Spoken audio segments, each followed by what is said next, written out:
Peace and blessings, and welcome back to my channel, Nimatsreflections.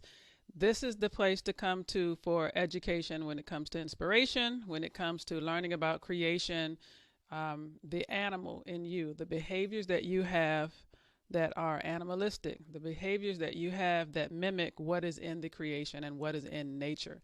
That's what I love. That's what I studied. That's what I'm going to be sharing.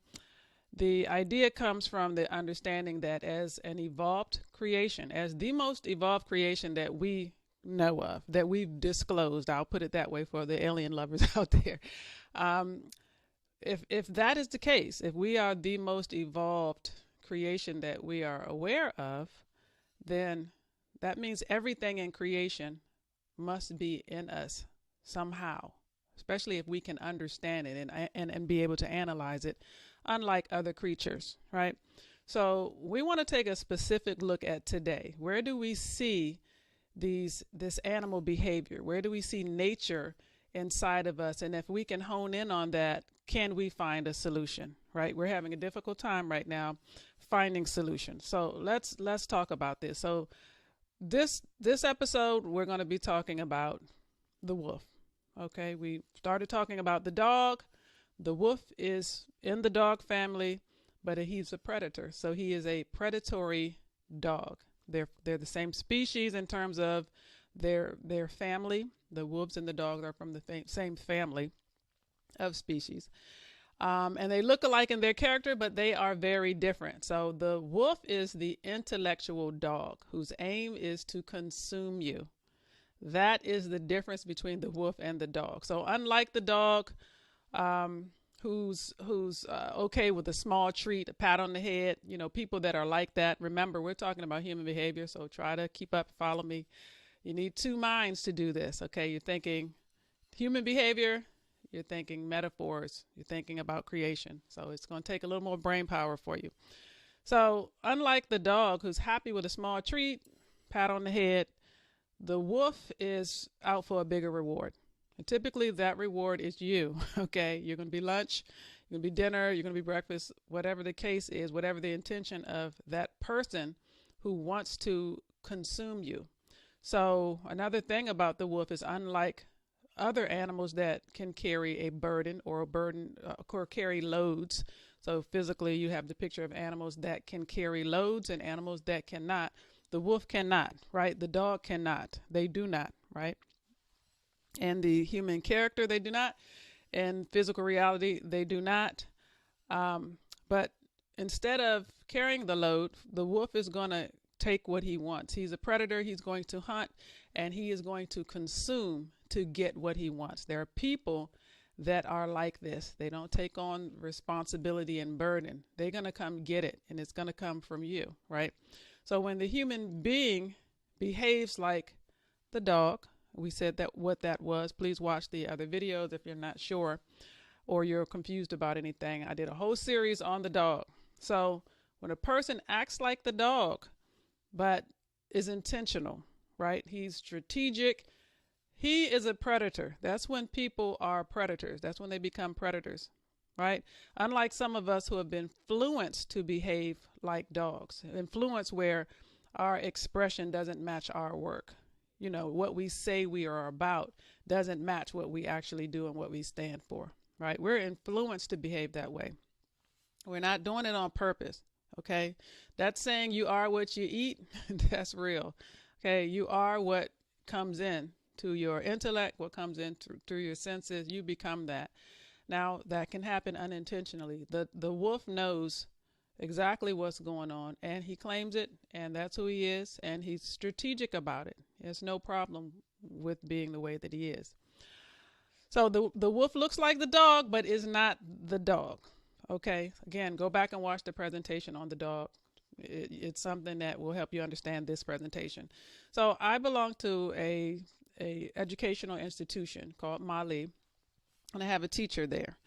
And one of the things he says is, don't be afraid to say where you see it, even if it's something people may not have heard before, right? Today, this time today, in this society, people are scared to tell the truth, okay? People are scared to say what they see. So that's one of the things in our classes that You just, if you see it, say it. Don't be afraid to say it. So on this idea of the wolf, dressing as the sheep, or the wolf befalling the sheep. This is both a biblical idea, the wolf that lie amongst the sheep. This is also a Quranic idea. But what I see before the wolf even gets to befall the sheep, as we say, before he dresses like the sheep, okay? He dresses like the dog, right?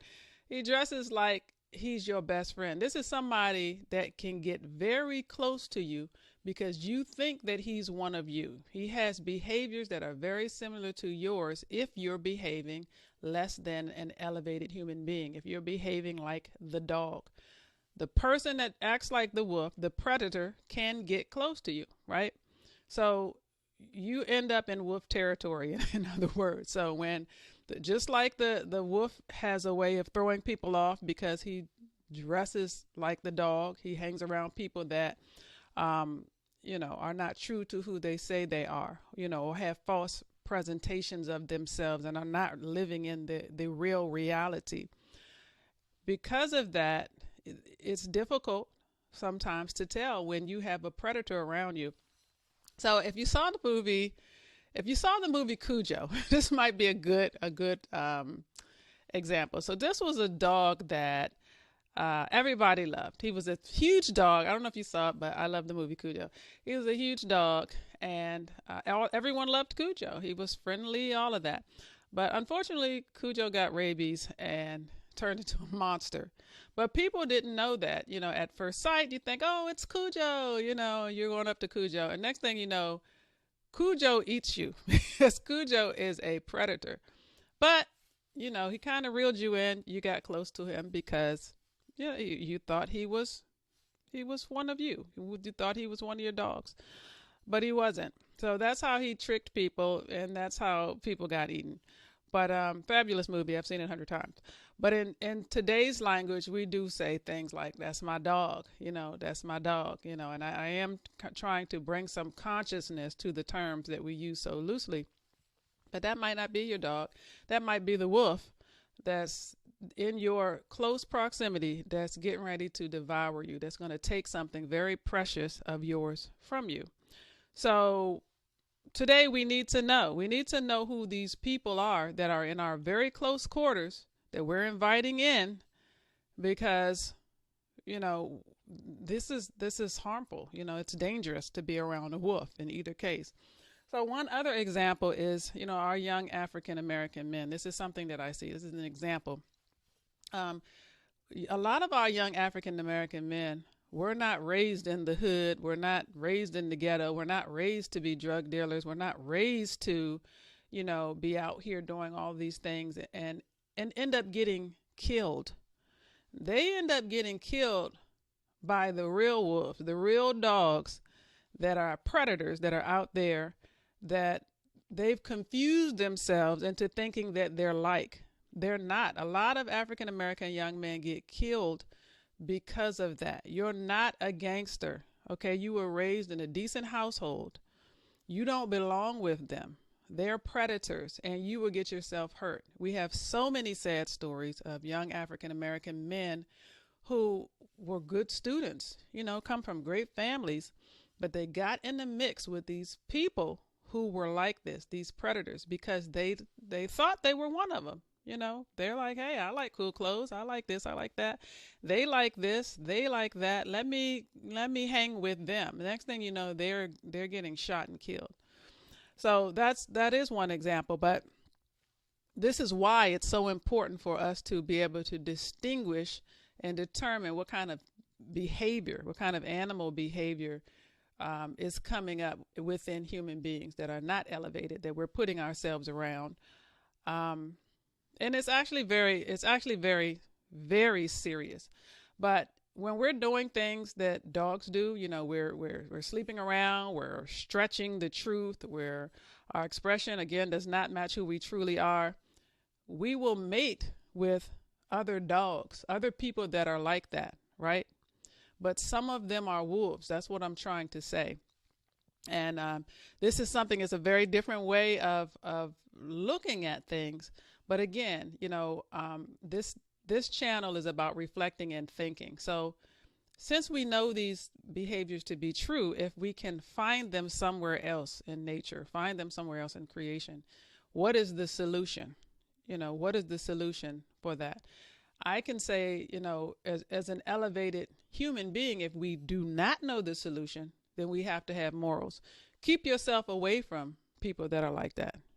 Morals is such an amazing thing. It's a protection for the ignorant. Keep yourself away. That way you don't get mixed up with, that person who is about to consume you and feed off of you.